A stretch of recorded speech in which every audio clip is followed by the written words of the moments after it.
د فاتحه مبارکه سوره چې د قران عظیم الشان لومړی سوره ده په مکه معظمه کې را نازله شوې ده او مبارک آیاتونه لري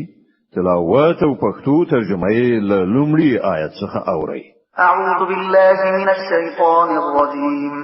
پناه وړم الله تعالی شړل شوی شیطان څخه بسم الله الرحمن الرحیم د الله په نوم چې ډیر زیات مهربان پوره رحم لرونکی دی الحمد لله رب العالمین ټول ثنا ستاینه یوازې الله لره ده چې د ټولو کائناتو رب دی الرحمن الرحیم ډیر زیات مهربان پوره رحم لرونکی دی مالک یوم الدین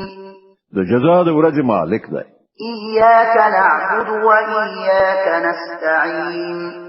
اهدنا الصراط المستقيم صراط الذين أنعمت عليهم غير المغضوب عليهم ولا الضالين مونږ همدا ستا عبادت کوو او همدا ستانه مرسته غواړو مونږ ته سم لار وښیه د هغو کسانو لار چې تا پرې پیرزوینه کړې ده چې غصه پرې نه ده شوې او بیلارې شوي نه دي